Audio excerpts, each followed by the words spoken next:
Poor sleep doesn't kill you. You've heard that before. But what you do in the first 30 seconds after you wake up is different. That might. There's one habit I see almost every patient over 60 do without even thinking, and it increases the risk of a serious cardiac event by up to 40%. Not smoking. Not your diet. It's something you do before your feet even touch the floor. And here's the uncomfortable part. The people who do this often believe they're living a very healthy life. They have discipline, they have routines, they have structure. But every morning, they're quietly working against their own body without realizing it. Stay with me, because this habit is not rare, it's not extreme, it's very normal, and that's exactly why it's dangerous. My name is Dr. Ethan Cole. I'm a cardiothoracic surgeon, and I've spent more than 15 years in the operating room. I usually meet patients when things have already gone too far. Last week I was in the operating room with a man in his early 70s. His history looked solid. No major red flags. He wasn't reckless with his health. He took his medications. He stayed active. He did almost everything people would call right. And yet there he was on the table. After that case, something stayed with me. Not his cholesterol, not his prescriptions. His mornings. When I went back through his daily routine, step by step, it became very clear. The problem wasn't what he was doing during the day. It was how he was starting it. And once you see that, you can't unsee it. In my early years as a surgeon, I didn't pay attention to this. I focused on what I was trained to focus on. The procedure, the scans, the medications. I asked about diet. I asked about exercise. But I never asked what happened in the first minute after they opened their eyes. Looking back, that was a mistake. Because what I see now doesn't start in the hospital. It starts in bed. In the first few seconds of the day. And most people have no idea it matters. What I'm about to tell you may go against what you've been taught. But I've seen this too many times, and you need to hear it. This is what's happening in your body every morning, whether you realize it or not. From around 4 o'clock in the morning until noon, your body goes through what we call a morning surge. Your blood pressure rises. Your heart rate increases. Your blood becomes more prone to clotting. Stress hormones like cortisol and adrenaline spike. That sounds dangerous, but it's actually normal. Your body is preparing you to wake up, move, and function. If you're in your 30s or 40s, your cardiovascular system handles this transition fairly smoothly. But after 60, it doesn't work the same way. Your blood vessels are less flexible. Your nervous system responds more slowly. Your blood already has a higher tendency to clot. That means the same morning increase is no longer smooth. It becomes a risk window. That's why many heart attacks and strokes happen in the morning, especially between 6 o'clock in the morning and noon. Not because of what you ate for breakfast. Not because of the medication you took yesterday. But because of how you transition from sleep to activity. That transition speed. What you do during that window, that's the real issue. And what concerns me most is this. Almost no one tells you about it. In real life, you get maybe 7 minutes with your doctor. In those 7 minutes, we review your tests, adjust your medications, ask about your symptoms, and make decisions. No one has time to sit down and explain what's happening in your body in the first 30 seconds after you wake up. Not because we don't care, but because the system isn't built for that. And because no one tells you, you assume it doesn't matter. But it does. Before we go any further, I want you to pause for a moment and think honestly. When you wake up in the morning, what's the first thing you do? Do you sit up immediately, grab your phone, get out of bed right away? Be honest with yourself. Because what you're about to hear next is exactly what's happening to you every single day. Now let's go through 7 morning mistakes I see over and over again in patients over 60. Some of them will sound harmless, but as we go deeper, they become more serious. Mistake number 7. Grabbing your phone the moment you wake up. It feels harmless, it feels normal, but you're starting your day by overstimulating your nervous system and your heart. The moment you open your eyes, your body is already in a high cortisol state. That's part of the morning surge we just talked about. But when you reach for your phone right away, you're not just maintaining that state, you're pushing it higher.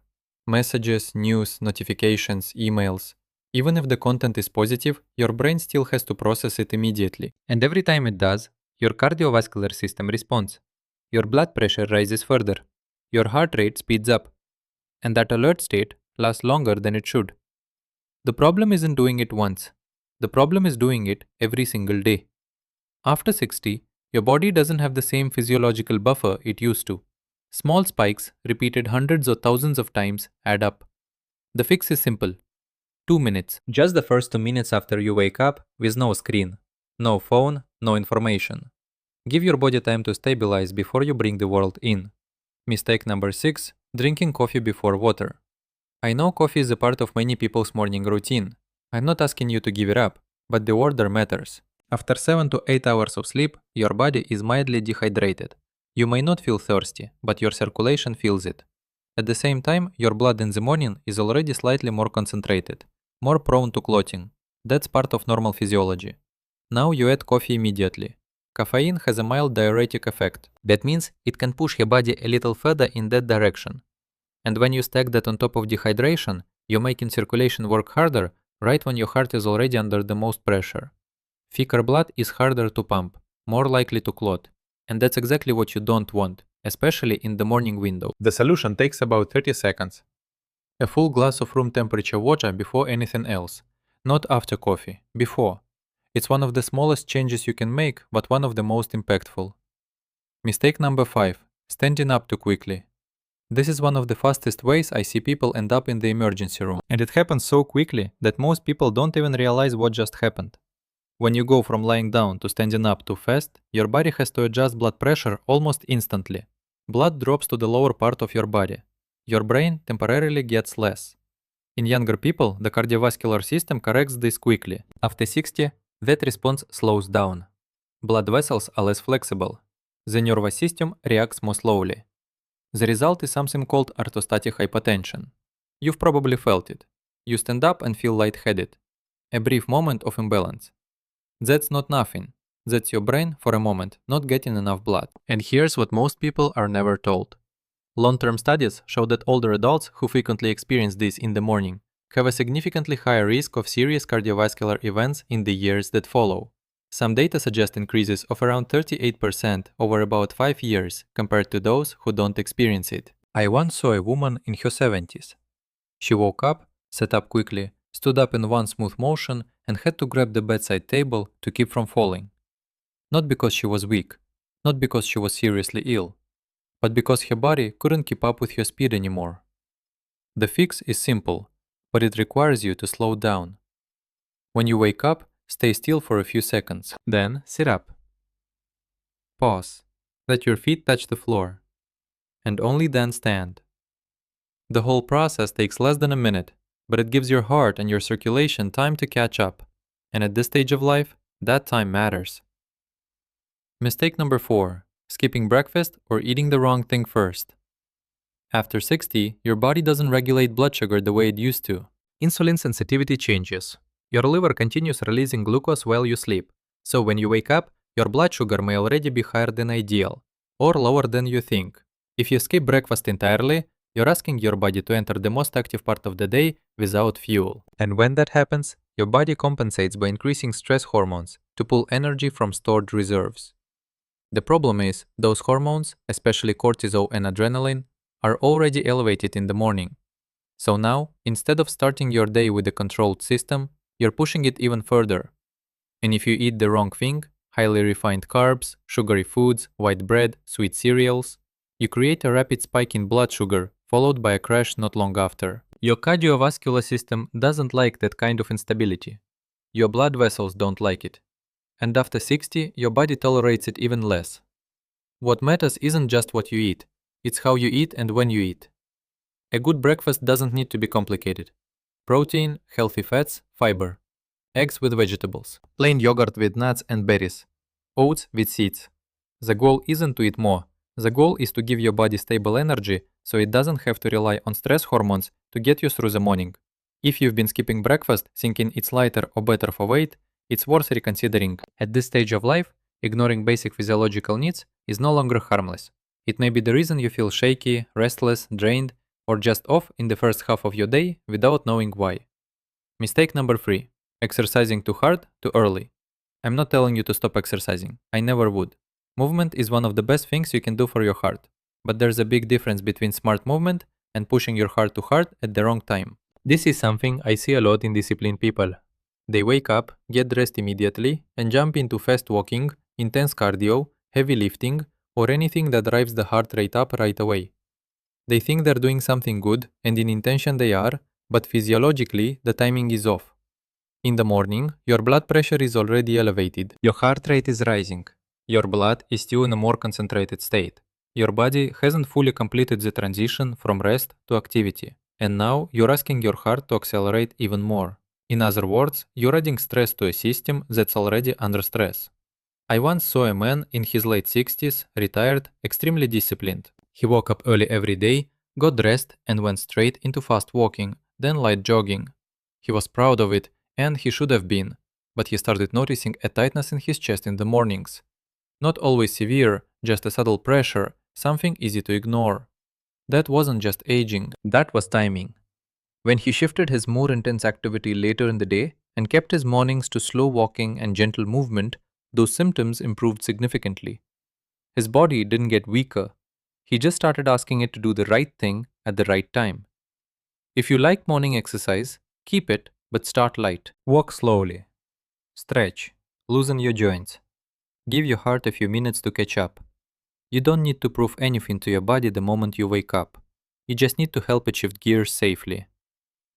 Before we go any further, I want you to count honestly, out of everything we've talked about so far, how many of these are you doing? Don't guess, don't minimize it, count. Because many people think they have just one small habit, but when they really look, it's 3, 4, sometimes even 5 things happening every single morning. Mistake number 2, letting stress flood in the moment you wake up. This is one of the most overlooked mistakes and one of the most dangerous. You open your eyes. Your body is still transitioning, but your mind is already running. Appointments, unfinished work, family concerns, money, test results, conversations you don't want to have, all of it shows up within seconds. And that's when you create what I call cortisol on top of cortisol. Morning is already a time when cortisol naturally rises, but when you add worry, fear, and mental stress right at that moment, you push your nervous system and cardiovascular system into a double alert state. Not once in a while, but every single day. This doesn't just make you feel uneasy, restless, or like your heart is racing in the morning. Over time, it keeps your blood vessels in a more inflamed state, makes them stiffer, and disrupts how your heart rhythm is regulated. This isn't just in your head. Your body hears every one of those thoughts, and your heart responds to them. I once saw a woman in her 70s who experienced palpitations almost only in the morning. Her cardiac tests were unremarkable. Her medications were stable, but when I walked through her morning step by step, it became clear. She woke up and immediately started thinking about everything that worried her that day. Appointments, her daughter's health, things left unresolved. She never left the bed, but her body was already in emergency mode. What I asked her to do wasn't meditation for 20 minutes. It wasn't changing her entire life, just the first 2 minutes after waking up. Don't let the world in that fast. Stay still. Breathe slowly. In for 4, hold for 2, out for 6. Repeat a few times. That's it. It sounds too simple. That's why people ignore it. But it's exactly the kind of simple thing people overlook for decades. You don't need to solve your life at 6 o'clock in the morning while your heart hasn't even stabilized yet. You need to give your body a buffer, a very small one, but enough to keep your heart from taking on unnecessary stress from the very first moment of your day. Mistake number 1. No transition between sleep and waking. If you look at everything we've talked about, your phone, coffee, standing up too fast, skipping breakfast, exercising too hard, stress, they're all expressions of the same underlying issue. You're forcing your body to shift from rest to activity too fast. After 60, your heart doesn't handle the transition the way it used to. Your blood vessels are less flexible, your nervous system responds more slowly, and your blood in the morning is already in a state that's more prone to clotting. But you're still asking it to behave like it did when you were 30. Wake up, sit up, stand up, start moving immediately. The problem isn't one morning. The problem is repetition, day after day, month after month, year after year. You don't notice it because it doesn't show up as one dramatic event, but your cardiovascular system is absorbing those small spikes in pressure every single morning, and over time, those small things become big ones. That's why the way you start your morning matters more than you think. So what do you actually do? Not a complicated routine, not 20 minutes of meditation, not a complete lifestyle overhaul, just a short transition. When you wake up, don't move right away. Stay still for a few seconds. You don't need to do anything special, just let your body recognize that it's waking up. Then start breathing slowly. In for 4, hold for 2, out for 6. Repeat that 4 or 5 times. This isn't just relaxation. This kind of breathing activates your parasympathetic system, the part of your body that helps you stabilize instead of accelerate. Then sit up slowly. Don't jump. Sit at the edge of the bed for a moment. Let your feet touch the floor. Pause. Give your blood pressure and circulation time to adjust before you stand. Drink a full glass of water. It doesn't need to be cold. It doesn't need anything added. Just water. After a full night of sleep, your body needs it more than you think. Then stand up slowly, deliberately. No rushing. And for the first few minutes after you're on your feet, keep your movement gentle. Walk slowly. Stretch lightly. Don't grab your phone. Don't spike your heart rate. Don't force your body into go mode immediately. The entire process takes about 2 to 3 minutes, but those 2 to 3 minutes give your heart time to catch up instead of being dragged forward. The issue isn't whether you understand this. The issue is whether you'll actually do it tomorrow morning. And that's where most people fail. Not because they don't understand, but because they try to do too much, too soon, and give up. So don't turn this into a perfect plan. Make it so simple, you have no excuse not to do it. Tonight, put a glass of water next to your bed. Not in the kitchen, not somewhere you have to get up to reach. Right next to you. Set your alarm 2 minutes earlier. Not to do more, not to be more productive, just so you're not rushed. Tomorrow morning, when you open your eyes, you have 2 choices. Do what you've always done, or do something slightly different. You don't need to remember all 6 steps. Just remember the first one. Don't jump out of bed. That's it. If you can do that, the rest becomes much easier. In the first few days, you might forget. You might grab your phone out of habit. You might get up too fast, like you always do. That's fine. You don't need to be perfect. You just need to come back to it the next day. Your body doesn't change because of one morning. It changes because of what you repeat. After a few days, you'll start to notice something small.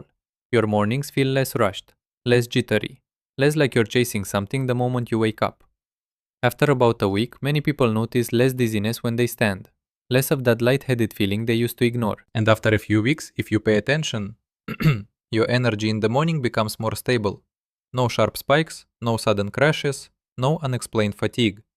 That's not a miracle. That's your body finally having enough time to do what it was designed to do. I'm not asking you to change your entire life. I'm not asking you to give up coffee. I'm not asking you to stop exercising. I'm not asking you to become some perfect version of yourself. I'm asking you to change how you start your day. Because if you get the beginning right, everything that follows becomes easier. Your heart has been working for you for decades. It doesn't need something dramatic. It just needs a few minutes to start safely. Out of these 7 mistakes, you're probably doing at least 1. Maybe 2. Maybe more. Don't try to fix everything at once. Pick 1, start tomorrow. And pay attention. Your body will give you the answer. Which mistake surprised you the most? And which one do you know you've been doing every morning but never thought it mattered? Be honest. One last thing, and this matters. What I've shared today is general information based on current research and my clinical experience. It does not replace your personal medical care. Do not stop or change any medications your doctor has prescribed without speaking with them first. If this resonated with you, bring it to your next appointment. Talk about your mornings. Talk about what you do right after you wake up, because these small changes work best when they're combined with proper medical guidance. Your doctor is your partner in this, and everything we talked about today only truly works when it becomes part of your overall care plan.